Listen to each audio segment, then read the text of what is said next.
होगा, हमने एक एम्बैंकमेंट वाला क्वेश्चन किया था। क्वेश्चन नंबर 3 लास्ट क्वेश्चन था, देखो एक बार, सही है ना? यही था last. Yes sir. Yes sir. ठीक है, तो आज हमको एनसीईआरटी खत्म करना है। एनसीईआरटी में जितने भी क्वेश्चंस हैं वो खत्म करेंगे। Good evening Himang. एक दो एक्स्ट्रा क्वेश्चंस भी करेंगे और कल की क्लास पे हमारा सरफेस एरिया वॉल्यूम कंप्लीटली खत्म हो जाएगा। कल जितने भी एक्स्ट्रा क्वेश्चन हैं ऑप्शनल के, एग्जाम्पलर के, वो सारे हम कल मतलब अगली क्लास पे। तो स्टार्ट करते हैं। क्वेश्चन नंबर 3 के बाद क्वेश्चन नंबर 4 है। पहले इस क्वेश्चन को समझते हैं। A well of diameter 3 metre is dug 14 metre deep। ये भी पीछे वाले के जैसा है। तो एक वेल है, एक कुआं है, उसका डायमीटर 3 मीटर और उसको 14 मीटर डग करना है। Earth taken out of it has been spread evenly all around it in the shape of a circular ring of width 4 meter to form an embankment. Find the height of the embankment। ये बताओ embankment किसने किसने देखा है? गांवों में बहुत मिलता है। सबने देखा है क्या? No sir. मैं दिखाता हूँ। ठीक है, जिसने भी नहीं देखा है मैं दिखाता हूँ। ये मूवीज में बहुत दिखता है। गांव में अगर कहीं जाओगे या मूवीज में कभी कभी ये तुमको बहुत दिखने को मिल जाता है। ये देखो, ये सिचुएशन होता है। ऐसा देखे हो, यहाँ पे एक वो लगा होता है, क्या बोलते हैं उसको? Yes sir. इसमें बाल्टी ऐसे लटकी होती है, यहाँ से रस्सी होती है। तो ये जो मिट्टी का ये देख रहे हो ना, ये सिस्टम में, एक मिनट, ये जो पार्ट देख रहे हो ये वाला, ये एम्बैंकमेंट है। ईंट और मिट्टी से मिलके ये बनता है, ये एम्बैंकमेंट है। तो ये क्या होता है, जैसे मान लो वेल हमारा ये है, वेल का जो टॉप मोस्ट सरफेस है वो तो सर्कल के शेप में होगा। वेल का, कुएं का जो टॉप मोस्ट सरफेस है, जैसे मान लो ये बोर्ड है ना, जो व्हाइट रंग का प्लेन देख रहे हो, व्हाइट कलर का जो प्लेन है, ये मान लो हमारा जमीन है। तो यहां पे वेल का सर्कल वाला पार्ट है। ये वेल का जो सर्कुलर पार्ट होता है ना, वो है। अब इसमें क्योंकि ये रिस्की है, ऐसे जमीन के लेवल पे अगर यहाँ कुआं हो तो रिस्की है ये। तो एक तो सेफ्टी पर्पज से भी यहाँ पे हम थोड़ी सी ऊंची हाइट तक एक एम्बैंकमेंट बनाते हैं। और कुआं कहाँ पे होता है? इस लेवल पे होता है, यहाँ पे। तो इसमें बाल्टी से, रस्सी से पानी डाल के हम इधर से निकालते हैं। ठीक है, तो पानी जो होता है वो और नीचे होता है। ये तो ग्राउंड लेवल है ये वाला, और पानी मान लो इस लेवल पे है। और इस ग्राउंड लेवल से ऊंची हाइट तक एम्बैंकमेंट बनाते हैं ताकि छोटे बच्चे उसमें गिर ना जाएं, और सेफ्टी पर्पज से भी। तो ये एम्बैंकमेंट की हाइट है। अब ये एम्बैंकमेंट बन कैसे रहा है? तो क्वेश्चन में ये बताया गया है कि एक सर्कुलर वेल है, उसका डायमीटर दे दिया है और उसका हाइट दे दिया है, कितने नीचे जाके हमें सारी मिट्टी निकालनी है। तो ये आदमी जा भी रहा है सीढ़ी लगा के, 14 की हाइट तक इसने, और 3 की डायमीटर पे जितनी भी मिट्टी है वो सब बाहर निकाला, और उस मिट्टी से ये एम्बैंकमेंट बनाना है। तो ये सिचुएशन है। यहां तक की बात क्लियर? बोलो। Yes sir. Yes sir.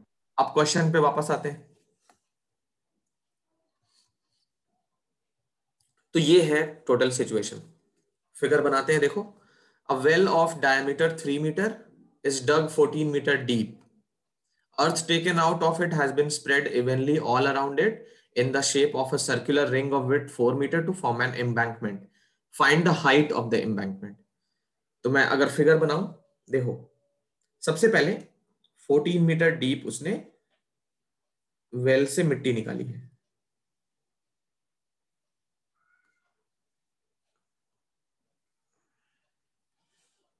ठीक है, इस वेल का स्मॉल डी और स्मॉल एच हम अज्यूम कर लेते हैं। डायामीटर ऑफ वेल वो कितना दिया है? 3 मीटर, और हाइट जो है वो 14 मीटर है। ये हाइट ऑफ वेल है।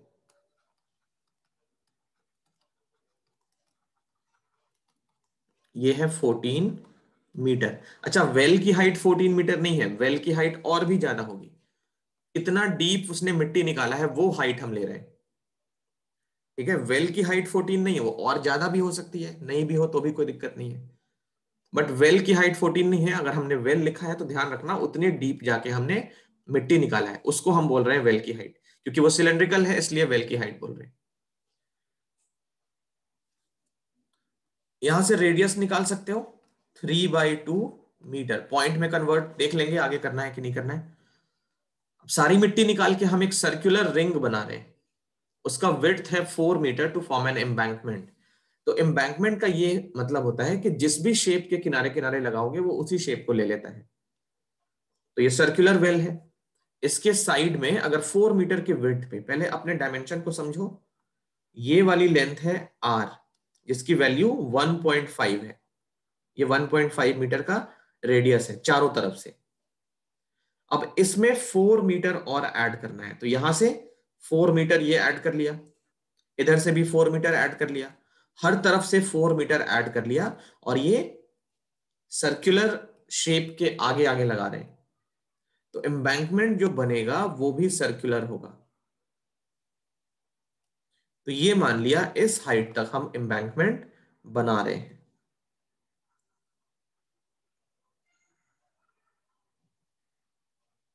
ठीक है, ये हमारा एम्बैंकमेंट है। ये पार्ट पूरा ग्राउंड के अंदर है, और पानी मान लो यहां से है, इसके नीचे और कुआं है अभी। ठीक है, यहां से या इस लेवल से पानी है, पानी कहां से हमें उससे कुछ नहीं करना है, मैं बस तुम्हें सिचुएशन फील करा रहा हूं कि ये ग्राउंड लेवल है, ये ग्राउंड है, ग्राउंड के ऊपर ये सेफ्टी पर्पज से एम्बैंकमेंट बना हुआ है। ठीक है, यहाँ पे वो तुम्हारा सिस्टम लगा है, पुली और क्या क्या लगते हैं ना यहाँ पे, रस्सी डाल के, और ये बकेट वगैरह, ये सिचुएशन है। ठीक है, तो ये है पूरा अरेंजमेंट। अब देखो कैसे करेंगे इस क्वेश्चन को। तो हमें एम्बैंकमेंट की हाइट फाइंड करनी है। एम्बैंकमेंट की हाइट पहले उसको अज्यूम कर लें कुछ। एम्बैंकमेंट की जो हाइट है ये वाली, उसको हम कैपिटल एच ले लेते हैं। एम्बैंकमेंट का जो रेडियस है उसको हम कैपिटल आर ले लेते हैं। यहां से लेकर यहां तक एम्बैंकमेंट का रेडियस है, उसको कैपिटल आर ले लेते हैं। Capital R equal to radius of embankment. कितना होगा ये, स्मॉल आर प्लस विड्थ। अगर विड्थ है 4 मीटर की और ये 1.5 मीटर का वेल है, तो ये पार्ट 4 है, इसको ऐड कर लेंगे तो कैपिटल आर निकल जाएगा। ये कितना आ जाएगा, 4 + 1.5, 5.5 मीटर।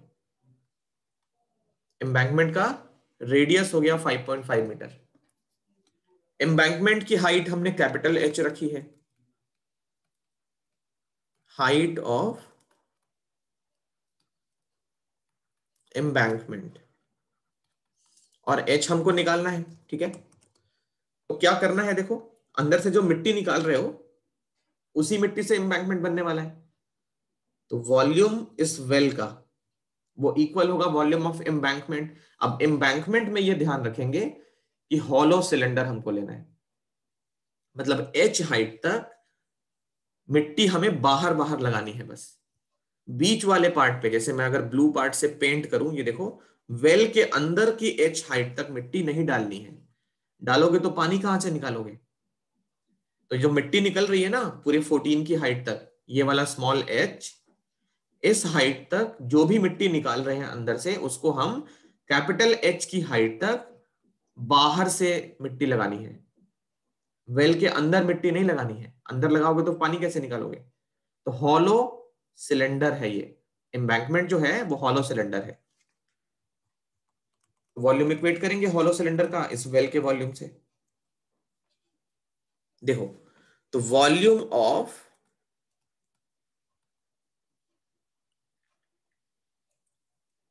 सिलेंडर, लार्जर सिलेंडर लिखें,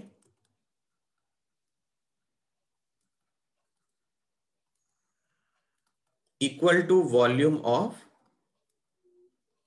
एम्बैंकमेंट। लार्जर सिलेंडर मतलब ये जो लंबी हाइट वाला सिलेंडर है, पाई r² h। एम्बैंकमेंट का वॉल्यूम क्या होगा, ये तो हॉलो सिलेंडर है, तो एम्बैंकमेंट के वॉल्यूम में पाई r² h। एम्बैंकमेंट का वॉल्यूम ये हो गया, लार्जर वेल का वॉल्यूम हो गया, लार्जर वेल नहीं मतलब लार्जर रेडियस वाले वेल का वॉल्यूम हो गया। इसमें से अभी जो ब्लू पार्ट से छोटा सा वेल बना है ना, ये वॉल्यूम माइनस करना है। ये ब्लू पार्ट वाला जो छोटा सा वेल है ये हमको माइनस करना है, क्योंकि बीच में मिट्टी नहीं डाल सकते, इसके किनारे किनारे डालना है। तो अगर हम बड़ा वाला पूरा सिलेंडर कवर कर लें, बड़ी रेडियस वाला, तो उसके अंदर छोटा वाला सिलेंडर भी इंक्लूडेड है, बट वो गलती से आ गया है, उसको तो बाहर करना चाहिए था। तो माइनस करेंगे पाई, उस वाले सिलेंडर का रेडियस आर था, और वो सिलेंडर भी एच हाइट तक ही माइनस करेंगे, एम्बैंकमेंट की हाइट तक के बराबर, एम्बैंकमेंट की हाइट तक का छोटा वाला सिलेंडर माइनस करेंगे। तो इसमें भी कैपिटल एच ही रखेंगे, इस चीज का ध्यान रखना, इस चीज का ध्यान रखना, यहीं पे गलती होता है। ठीक है, वेल का हम पूरा वॉल्यूम माइनस कर लेते हैं, एच हाइट वाला, स्मॉल एच वाली हाइट का वॉल्यूम माइनस नहीं करेंगे, क्योंकि एम्बैंकमेंट इतना नीचे तक नहीं जा रहा है। एम्बैंकमेंट जितनी हाइट तक का है उतनी ही हाइट का अंदर वाला सिलेंडर भी माइनस होगा। अब यहां से हम क्या करेंगे, पहले तो ये समझ आ रहा है, pi r square h, r h s से पाई एच कॉमन करके r square minus r square, pi से पाई कैंसिल कर लो, करें value put, 1.5 square into 14, h तो हमें निकालना है, उसको वैसे ही रख देते हैं, ये हो गया 5.5 square minus 1.5 square,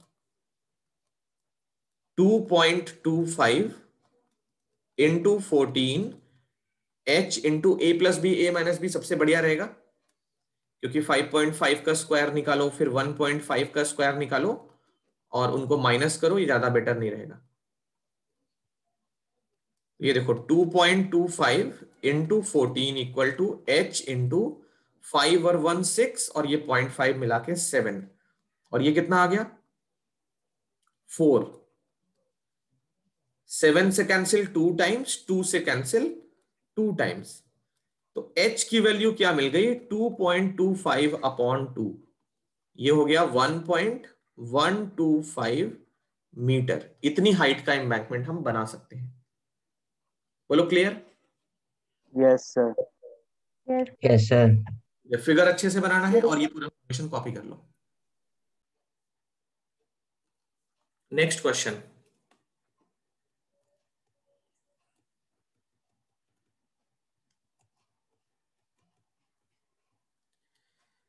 question number 8। मैं चाहता हूं इस क्वेश्चन को पढ़ के एक बार ट्राई करो,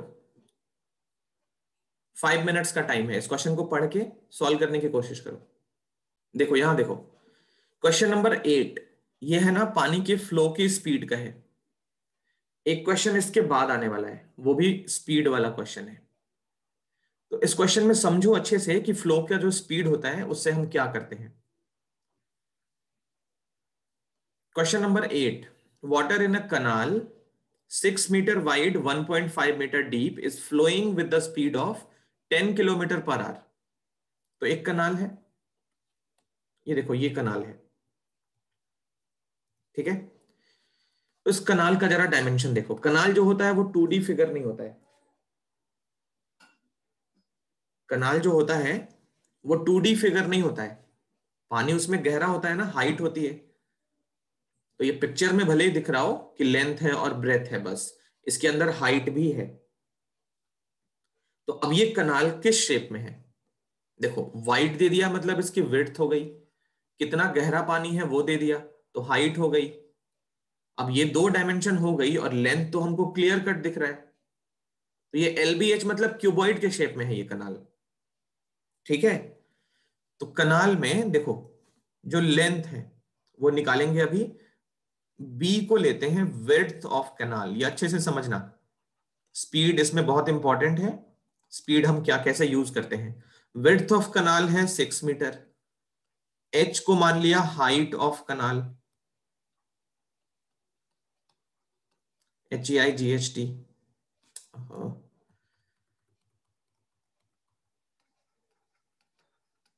height of the canal, height मतलब उसका डेप्थ कितना है, हाइट से अच्छा रहेगा डेप्थ लिखो, दोनों ही h होती है। तो ये 1.5 मीटर डीप है, is flowing with a speed of 10 kilometre per hour. How much area will it irrigate in 30 minutes if 8 centimetre of standing water is needed.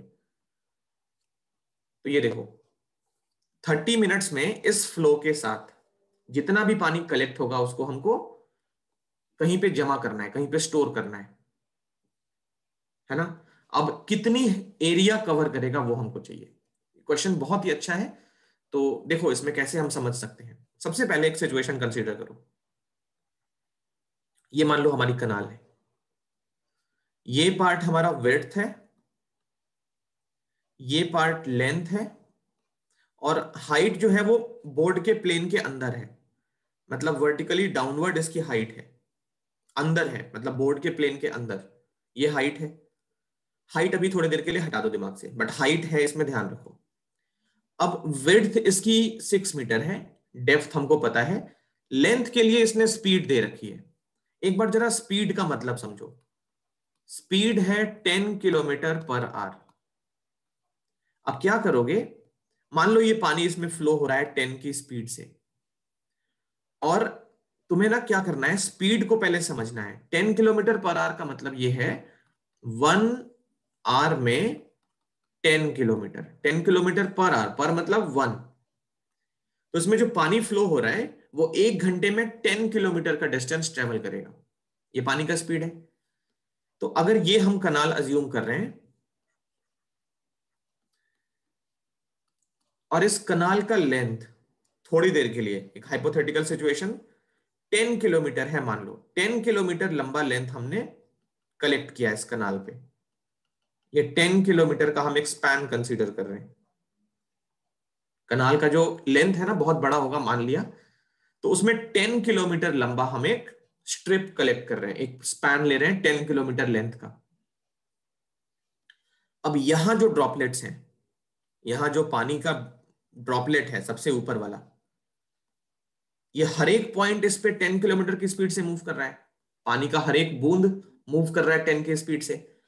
तो बिल्कुल जो एक्सट्रीम लेफ्ट पे पॉइंट है, 1 घंटे के बाद वो कहां पे होगा? ये वाला पॉइंट एग्जैक्टली यहां पे होगा 1 घंटे के बाद, 10 किलोमीटर आगे होगा ना। तो बीच का सारा पानी कहां गया फिर? अगर इसके आगे हमने कोई अरेंजमेंट करके रखा है पानी कलेक्ट करने का, तो 1 घंटे में ये सारा पानी इसके अंदर चला जाएगा। बोलो जाएगा कि नहीं जाएगा? अगर ये वाला पॉइंट 1 घंटे के बाद यहां पे आ गया है, तो बीच का सारा पानी कहां गया? इस टैब के अंदर गया, इस टैंक के अंदर गया। तो ये होता है स्पीड का मतलब। स्पीड का मतलब ये होता है कि 1 घंटे में हमारी जो लेंथ है वो 10 किलोमीटर है। 1 घंटे में लेंथ हमारी कितनी है? 10 किलोमीटर है। ये स्पीड का मतलब है। तो 1 घंटे में 10 किलोमीटर की लेंथ में और इस डायमेंशन के अंदर जितना भी पानी रहेगा वो सारा हमारा यूज होगा आगे जाके। बोलो स्पीड का क्लियर हुआ? स्पीड से लेंथ कैसे निकालते हैं, क्लियर हुआ? बोलो। Yes sir. ठीक है, बाकियों को क्लियर नहीं हुआ और तुम लोग बोलोगे भी नहीं, हम चलते हैं आगे। अब इसको एक्सप्लेन नहीं करूंगा मैं फिर से, बैठे रहो तुम लोग। तो सर लेंथ हो के गया। लिए क्या करें? इन 1 आवर जो लेंथ है वो है 10 किलोमीटर, बट हमें 30 मिनट्स में कितना पानी चाहिए वो निकालना है। तो अभी हमने ये देखा कि 1 घंटे में लेंथ कितना है? 10 किलोमीटर। 1 घंटा मतलब 60 मिनट्स में लेंथ है 10 किलोमीटर। तो 30 मिनट्स में लेंथ कितनी होगी? 30 मिनट्स में लेंथ होगा 10/2, मतलब 5 किलोमीटर। तो अब जो क्यूबॉइड हो गया उसका लेंथ हो गया 5 किलोमीटर, ब्रेथ और हाइट हमको ऑलरेडी पता है। इस स्टोरेज में, इस डायमेंशन में कितना पानी होगा? तो volume of water in the canal in 30 minutes कितना होगा? L into B into H. ये वॉल्यूम कितना आएगा? लेंथ है 5 किलोमीटर, सर हम ब्रेथ है, किलोमीटर को मीटर में नहीं करेंगे? करेंगे। 5 kilometre into 6 metre into 1.5 metre. तो ये कन्वर्ट करना पड़ेगा क्योंकि यूनिट हमको सेम रखनी है। ये हो गया 5000 metre into 6 metre into 1.5 metre. इसको मल्टीप्लाई नहीं करते हैं, अभी थोड़ी देर के बाद करेंगे। अब यही पानी यूज होने वाला है जहां पे हम इसको कलेक्ट कर रहे हैं। तो ये जो पानी पानी है वो देखो, जहां पे भी कलेक्ट करोगे वहां पे वॉल्यूम ही बनाएगा वो, क्योंकि पानी जो है वो तो वॉल्यूम लेके आ रहा है, तो ये जहां भी जाएगा वॉल्यूम से इक्वेट होगा। अब मान लो इस डायमेंशन पे हमको कलेक्ट करना है, तो 8 सेंटीमीटर की हाइट अगर देनी है इतने पानी को, 8 सेंटीमीटर की हाइट हमको देनी है, तो वो कितना एरिया कवर करेगा। ये मैंने रूम का एग्जांपल दिया था ना, रूम में जैसे पाइप से पानी हम एंटर करें नीचे से, सबसे पहले पानी क्या करेगा, बेस एरिया कवर करेगा, फिर उसके बाद हाइट ग्रो होगी। तो अगर हाइट हमको पता है कि मेरे रूम में 8 मीटर की हाइट हम ले सकते हैं, तो कितना बेस एरिया कवर होगा वो तो निकाल ही सकते हो, वॉल्यूम को area of base into height से इक्वेट करके। तो अभी जो वॉल्यूम हमने निकाला है उस वॉल्यूम को हम इक्वेट करेंगे बेस एरिया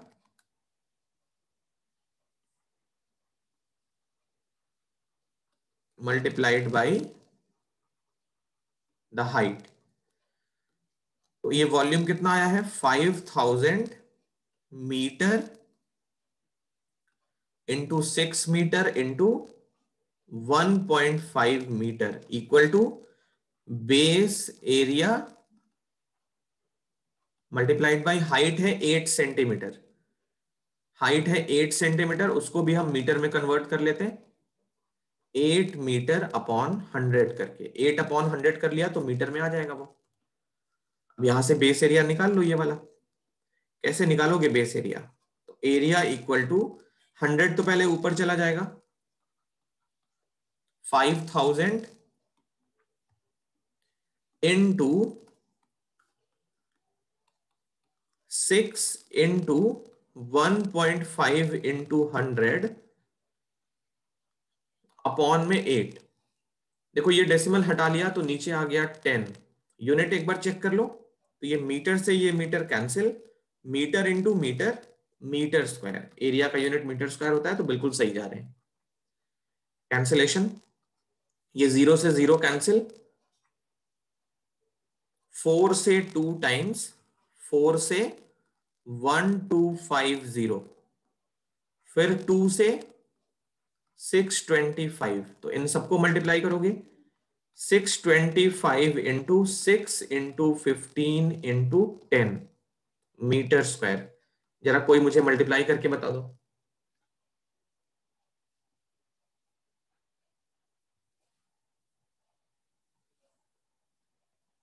इन सबको मल्टीप्लाई करके कोई बता दे मुझे।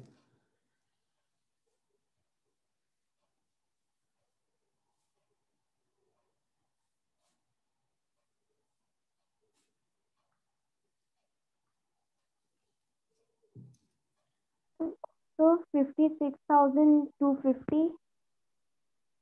56,250। So one more zero.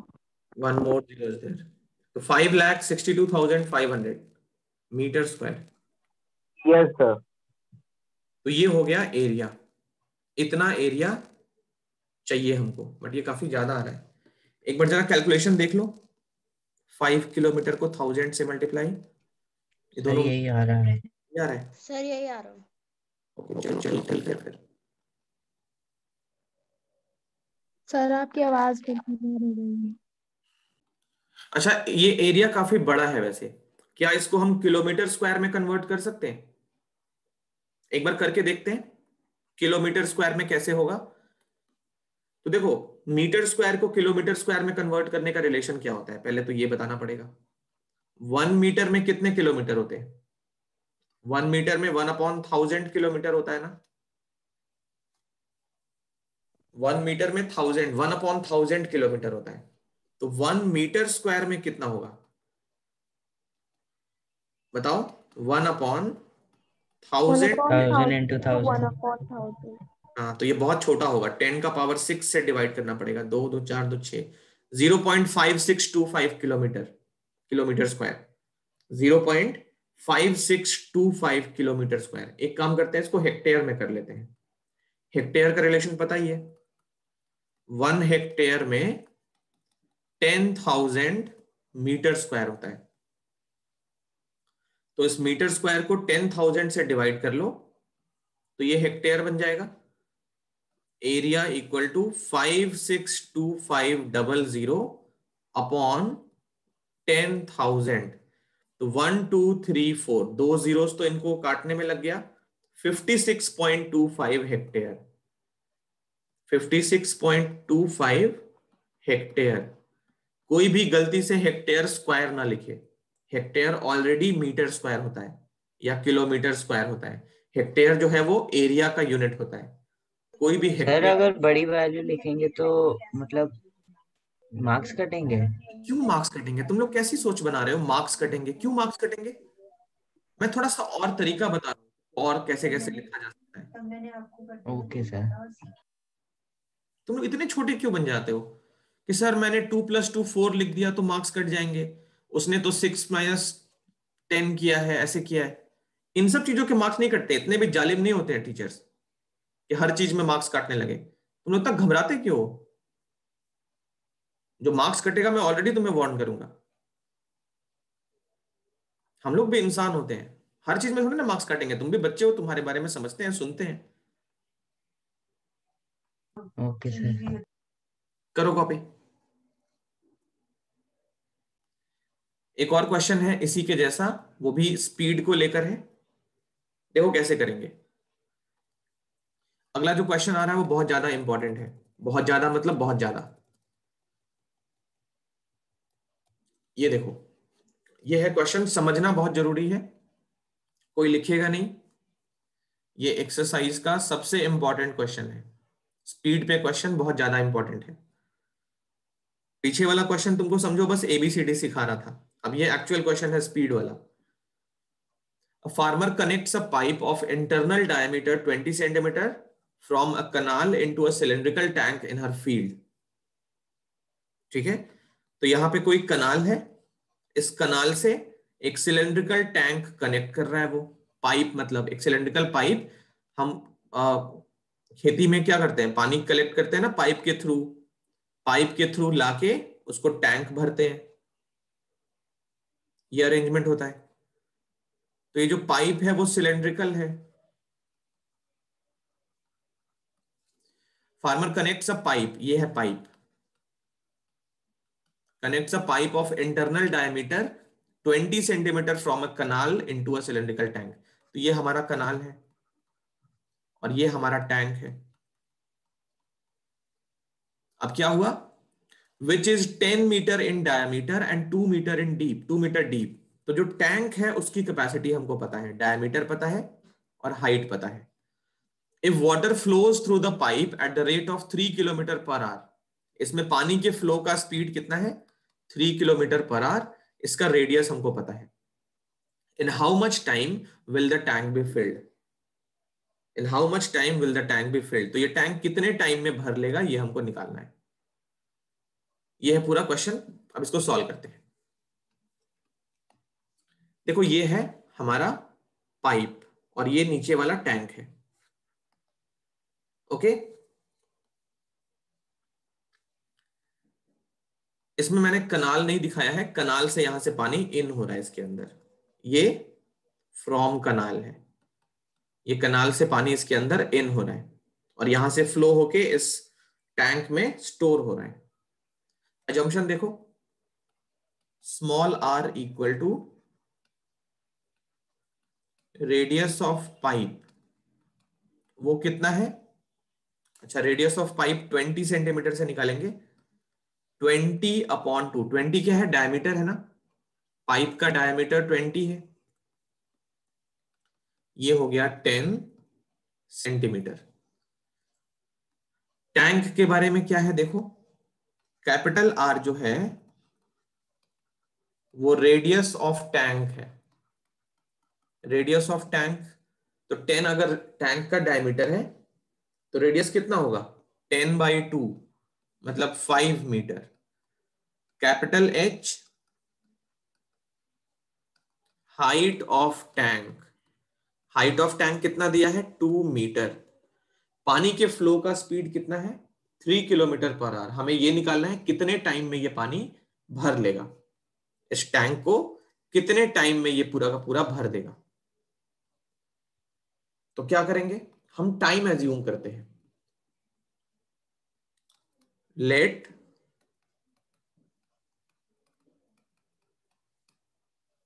Time taken by the pipe to fill the tank equal to X hours ले लेते हैं, क्योंकि स्पीड जो है वो आवर्स में दिया हुआ है, एक्स आवर्स में ये पाइप टैंक को पूरा पूरा भर देगा। तो कहने का मतलब ये है कि एक्स आवर्स में जितना भी पानी इसमें कलेक्ट हुआ रहेगा वो इसको भरने के लिए सफिशिएंट है।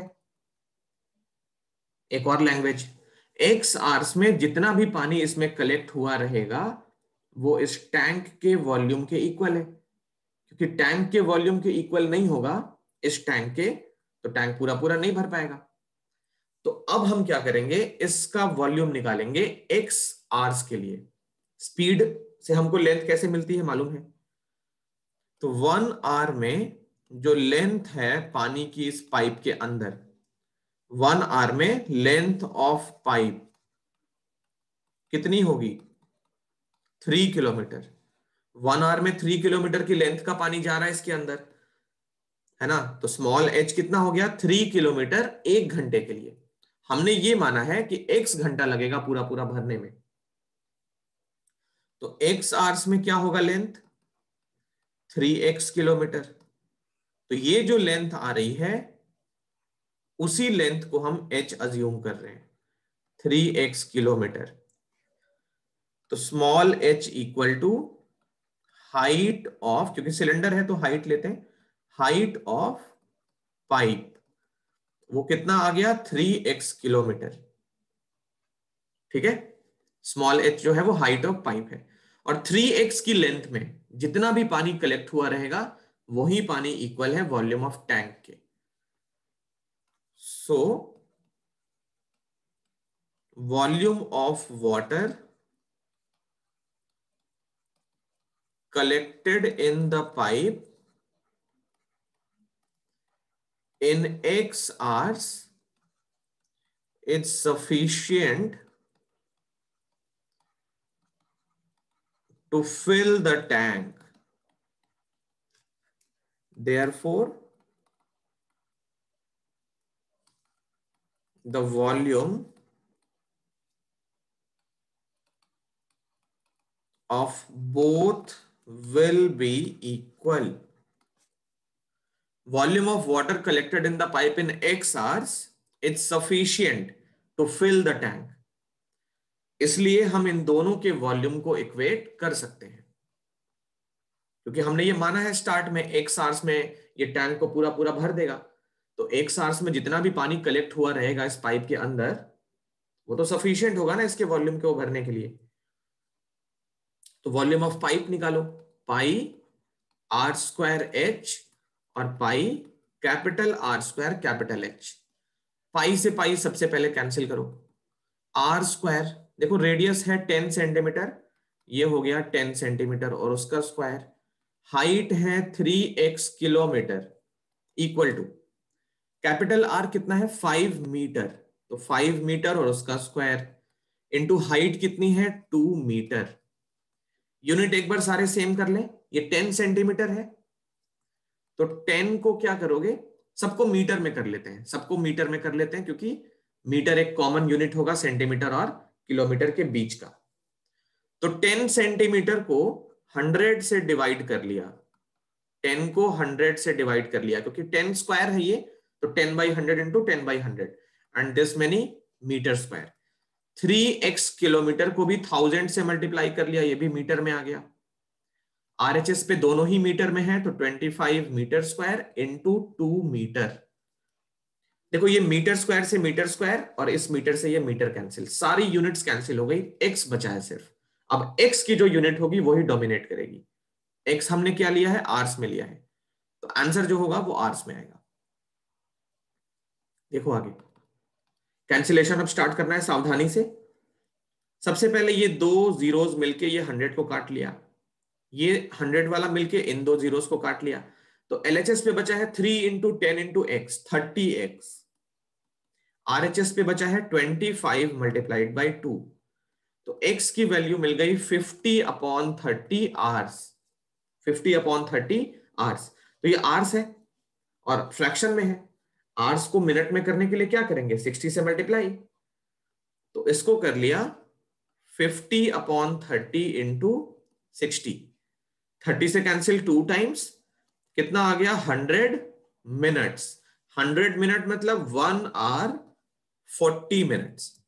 1 आवर 40 मिनट्स। 1 आवर 40 मिनट्स में ये पाइप इस टैंक को पूरा पूरा भर सकता है। ये क्वेश्चन क्लियर बोलो? Yes sir. Yes sir. आराम से कॉपी कर लो, बहुत ज्यादा इंपॉर्टेंट है ये क्वेश्चन और परफेक्ट 4 मार्कर है। तुम्हें सॉल्यूशन देख के लग भी रहा होगा। और अब मैं बताऊं तुमको फर्स्ट टर्म सिलेबस से आउट है, तो ऐसे क्वेश्चंस और भी ज्यादा इंपॉर्टेंट हो जाते हैं। जैसे फर्स्ट टर्म में एक क्वेश्चन तो 4 मार्कर में बहुत ही 90% बता सकता था कि यही क्वेश्चन आएगा, 90%। तो अब जब फर्स्ट टर्म सिलेबस से आउट है, तो अब जितने क्वेश्चन बचे हैं उन सब में ये सबसे ज्यादा इंपॉर्टेंट बनता है। स्पीड वाला क्वेश्चन अब सबसे ज्यादा इंपॉर्टेंट है। सर आपकी आवाज फिर से। इसको कॉपी कर लो, फिर देखते हैं कितना टाइम बचा है, क्या कर सकते हैं।